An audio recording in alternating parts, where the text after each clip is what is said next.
everyone, it's Friday. As you probably know, I'm pretty cool, making videos in my basement on a Friday night, and I know what's trendy, and the only thing trendier than hashtags is fermenting. So, obviously, we have to get on that. Ian and I have been talking about fermenting a lot. We've decided to challenge ourselves and learn all about fermenting in multiple different ways. We are going to be doing a weekly video series here for hashtag Fermentation Friday, where we are going to hop on, we're going to do a new recipe every week, learn some new fermenting info, and show you what we've been fermenting in the past and how it's going, and we invite you guys to come along for the journey.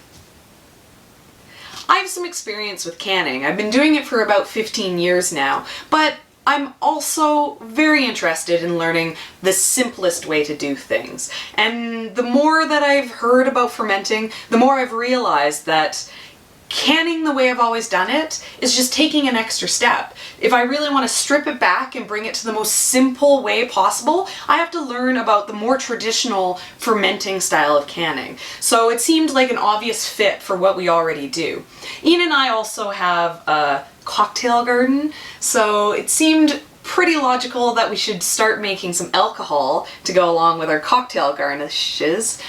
But we have a lot of fruit and we don't necessarily want to mess it up by throwing it into the rot pot and making some sort of disgusting potion. So we're going to start this journey on learning ferments. We're going to start with some of the simplest ferments that we can find, and we're going to build our knowledge up into a level where we can hopefully comfortably take our grapes and make something delicious.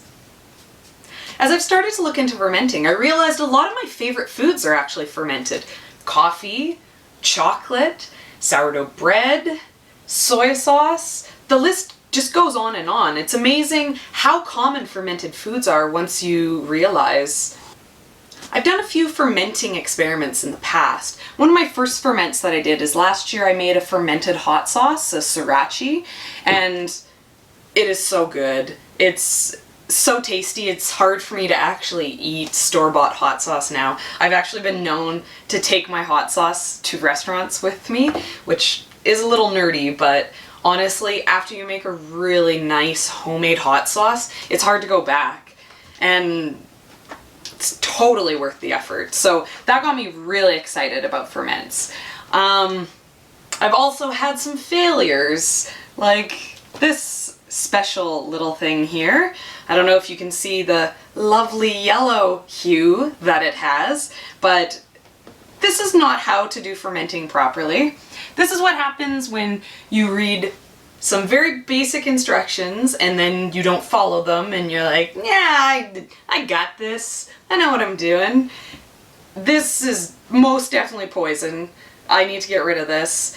And it's also a good lesson for me that thinking that you have it and not following all the directions, probably not the way to go about things when you're working with some, pretty accurate chemistry that's going on. So hopefully as we learn, we won't have another one of these, because my goal here is to learn how to do this properly. I don't want me or you to be going out and putting in all this effort and then just getting this horrible, I don't know what to do with it, botulism mess. So you win some, you lose some.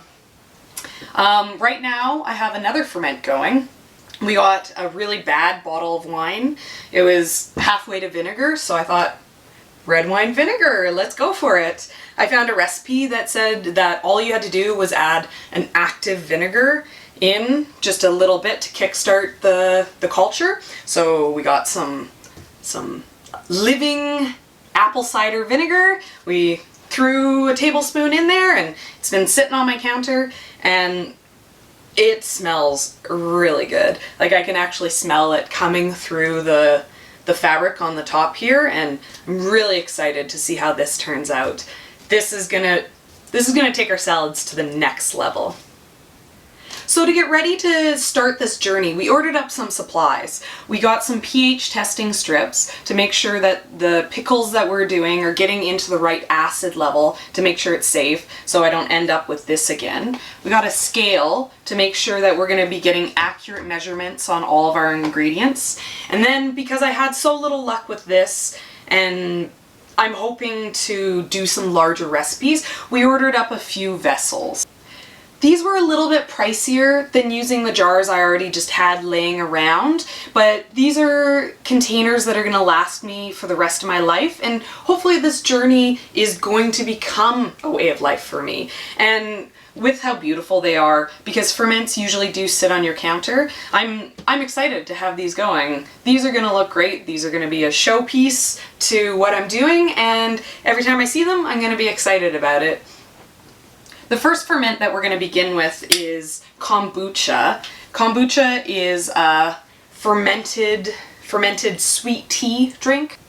Kombucha is one of the simplest ferments, so it's a good starting point for learning what I'm doing. And with all of our fruit that we have in the garden, it's going to make a really good combo for taking it and flavoring the kombucha when it gets to the second step. I have a large crock. This is going to be perfect for doing some beginner pickle recipes. It is quite big, but I do have a very large garden, and there's going to be lots of stuff that I can get into here. I'm hoping that for my first recipe, I can just take whatever's ready in the garden, stuff it up, and just do some really basic pickles. I know my daughter loves pickles. We're going to be able to go through those pretty quickly, and this jar is going to get filled really soon here. Really excited about it. As I've started learning about the kombucha so far, I'm happy to see that it's not just a fun drink to make, but there's an entire community surrounding it. I've actually gone to Facebook and found local people who are doing kombucha, put the shout out, you need an active culture to start with this, and so many people were happy to help me get started. They wanted me to get out there, start doing the kombucha. They love kombucha themselves so much. They want everyone they know to be doing it. People that I don't know, they jumping over backwards to help me. And seeing that that is the kind of culture that surrounds ferments is really exciting. That's exactly what I like to see, and I'm super excited to get in there, get engaging with everyone, and to get you guys engaging too. When we're doing the Fermentation Fridays, make sure to hop over onto Instagram. I'm going to do a whole series. I'm really hoping to get some excitement going on the Fermentation Friday. I want to get a big conversation going there. I would love conversations here too. Give me some comments. Let me know what kind of ferments you guys are interested in doing. It'll get added to the list. Let me know if you know about ferments already. I'd love some tips. I'm a complete beginner. And if this is getting you excited, I want you to get a jar and let's get going. Let's do this. We can do this together, and that energy that we're bringing to it, we can share with each other, and we can get each other really excited. So make sure you guys hit that subscribe button, and I will see you back here on Fridays, and we will get started. Next week, we're going to be doing the kombucha, so I'll see you here.